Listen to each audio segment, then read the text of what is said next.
জাভাস্ক্রিপ্টের code লেখার পর যদি কোনো প্রবলেম ফেস করেন তাহলে আপনি কী করে সলিউশন করবেন সেটার জন্য আজকের এই টিউটোরিয়াল।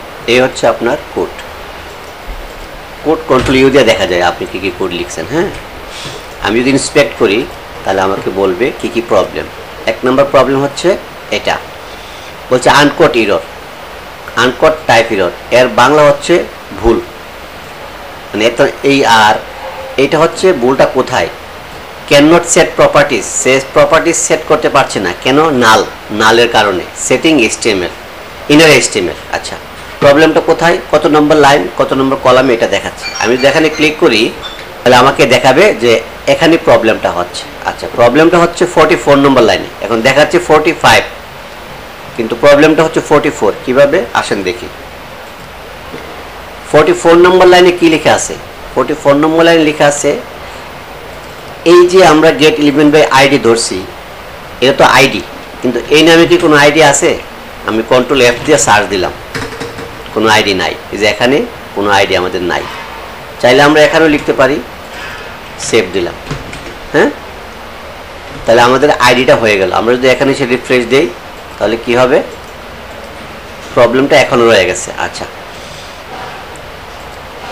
কন্ট্রোল F5 দিলাম, আমরা আবার গেলাম, যাওয়ার পর 45 দেওয়ার পর এই যে এইটা এখানে এই যে জিনিসটা আমরা একটা ভেরিয়েবল রাখলাম, ভেরিয়েবলের একটা নাম দিতে হবে লেট, কেননা এর আগে আমরা কনসোল করে ফেলছি। আচ্ছা, এখন যদি আমরা রিফ্রেশ দিই এবং কন্ট্রোল F5 দিই বা রিলোড দিই, রিলোড দিয়ে যদি আমরা ইন্সপেক্ট করি তাহলে আমরা দেখব এই প্রবলেমটা নাই। এখন কত নাম্বার হচ্ছে প্রবলেম? 62। তো আমরা যদি এখানে ক্লিক করি আমাদের 62 এখানে দেখাচ্ছে। আচ্ছা, এখানে সেম প্রবলেম, এই এরিয়া নামে কোনো ডিপ নেওয়া হয়নি। এই যে এরিয়া নামে কোনো আইডি আছে, কন্ট্রোল F দিয়ে আমরা সার্চ করে নিলাম, এরিয়া নামে কোনো আইডি নাই। চাইলে আমরা এখানেও নিতে পারি, কোনো সমস্যা নাই।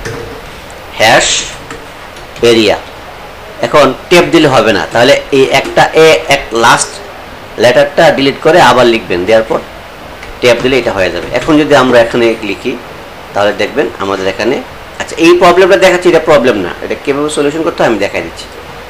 তাহলে এখানে সিরাজগঞ্জ এটা আসছে, কিন্তু এটাকে একটা ডিবির লেটার ভিতরে নিয়ে নিতে হবে, কারণ আগে কনসোল কল করা হয়ে গেছে। এই যে এখন আমি এখন লিখলাম, আমাদের এখানে সব চলে আসছে। আমরা যদি এখন ইন্সপেক্টে গিয়ে কনসোল করি তাহলে দেখবেন আমাদের কোনো প্রবলেম নাই। আশা করি এই প্রবলেমগুলো নেক্সট আর হবে না। Thank you.